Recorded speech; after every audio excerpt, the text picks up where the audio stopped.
Bonjour et bienvenue dans la matinale.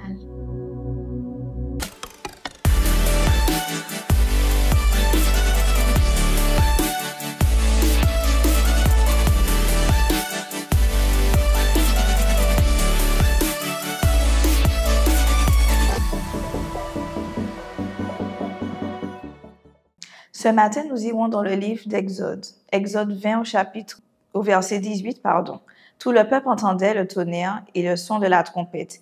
Il voyait les flammes de la montagne fumante. À ce spectacle, le peuple tremblait et se tenait dans l'éloignement. Ils dirent à Moïse, « Parle-nous toi-même, et nous écouterons, mais que Dieu ne nous parle pas de peur que nous ne mourions. » Moïse dit au peuple, « Ne vous effrayez pas, car c'est pour vous mettre à l'épreuve que Dieu est venu, et c'est pour que vous ayez sa crainte devant les yeux, afin que vous ne péchiez point. » Le peuple restait dans l'éloignement, mais Moïse s'approcha de la nuée où était Dieu. L'Éternel dit à Moïse, « Tu parleras ainsi aux enfants d'Israël. Vous avez vu que je vous ai parlé depuis les cieux. Vous ne ferez point des dieux d'argent et des dieux d'or pour me les associer. Vous ne vous en ferez point. Tu m'élèveras un autel de terre sous lequel tu offriras tes holocaustes et tes sacrifices d'action de grâce, tes brebis et tes bœufs. Partout où je rappellerai mon nom, je viendrai à toi et je te bénirai. » Alors, dans ce texte, on voit que le peuple de Dieu ne voulait pas s'approcher de Dieu. Ils avaient peur, alors que Dieu, lui, voulait venir à eux, voulait qu'ils aient sa crainte, voulait se manifester. Le peuple se tenait dans l'éloignement. Ce matin, est-ce que tu te tiens dans l'éloignement face à Dieu? Est-ce que tu te tiens éloigné de Dieu? Le titre de la matinale, c'est « Approche-toi de Dieu ».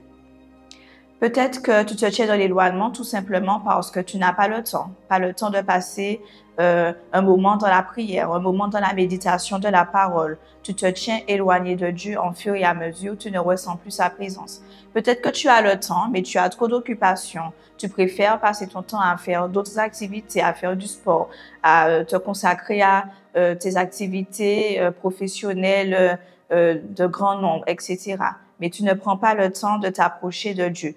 Mais peut-être aussi que tu as peur de t'approcher de Dieu, comme le peuple d'Israël avait peur de s'approcher de Dieu, tout simplement parce que tu as commis une faute, tu as fait une erreur et depuis tu es rempli de sentiments de culpabilité. Tu ne t'approches plus de Dieu, tu ne viens plus dans sa présence. Peut-être aussi que tu as créé par une situation, une vie de péché, une distance entre toi et Dieu. Il est dit dans Ésaïe 59, verset 2, mais ce sont vos crimes qui mettent une séparation entre vous et votre Dieu. Ce sont vos péchés qui vous cachent sa face et qui l'empêchent de vous écouter. Alors peut-être que ce matin, le peuple avait peur de s'approcher de Dieu, mais aujourd'hui, nous devrions craindre plutôt d'être loin de lui. Tu n'as pas à avoir peur que la présence de Dieu te foudroie sur place. Par la grâce et par Jésus-Christ, nous pouvons nous approcher de lui. Hébreux 4, verset 15 dit « Car nous n'avons pas un souverain sacrificateur qui ne puisse compatir à nos faiblesses. Au contraire, il a été tenté, comme nous en toutes choses, sans commettre de péché. Approchons-nous donc avec assurance du trône de la grâce, afin d'obtenir miséricorde et de trouver grâce pour être secouru dans nos besoins. » Ce matin, je suis venue te dire, approche-toi de Dieu. Renonce à ton emploi du temps chargé. Renonce à ces activités qui t'empêchent de t'approcher de lui.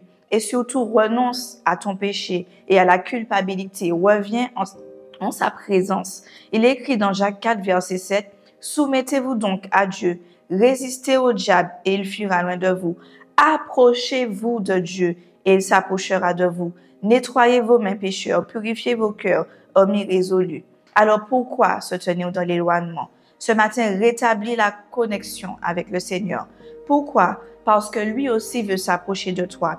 Dieu veut te parler, il veut te faire connaître sa parole, il veut t'instruire, répondre à tes questions. Il veut te dire combien il t'aime, il veut tout simplement dialoguer avec toi. Il veut se révéler à toi, il veut que tu ressentes sa présence. Il veut être proche de toi. Il veut être ton intime. Jésus dit dans sa parole qu'il n'y a rien de mieux que de donner sa vie pour ses amis. Cela prouve qu'il veut notre amitié. Il veut que nous le connaissions intimement. Et puis Dieu aussi veut agir pour toi. La Bible prouve qu'il a agi pour ceux qui étaient proches dans sa présence. Pour Daniel qui était habitué à prier 3 fois par jour, Dieu est intervenu, l'a sauvé de la fosse. Dieu l'a sauvé de la fournaise ardente. Dieu est intervenu dans la vie de la femme à la perte de sang pour la guérir parce qu'elle s'est approchée de lui. Dieu a délivré les disciples sur l'eau quand ils étaient sur le bateau parce qu'il était présent. Il a parlé au flot, il a parlé au vent. Dieu a nourri une foule miraculeusement parce qu'ils se sont approchés de lui. Bref, il se passe beaucoup de choses extraordinaires quand on s'approche de lui.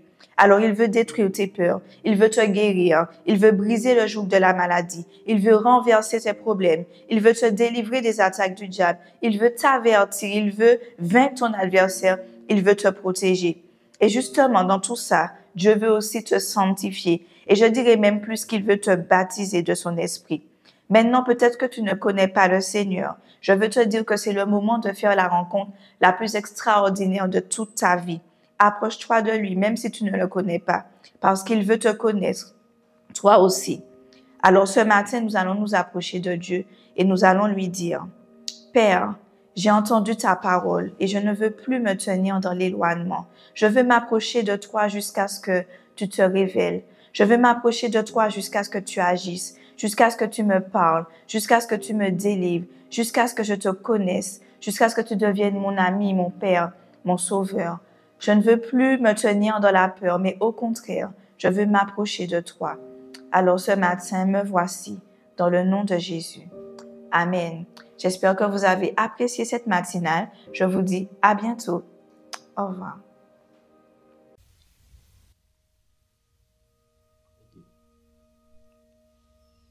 Si cette méditation t'a touché et que tu souhaites accepter Jésus-Christ comme ton sauveur, répète après moi cette prière.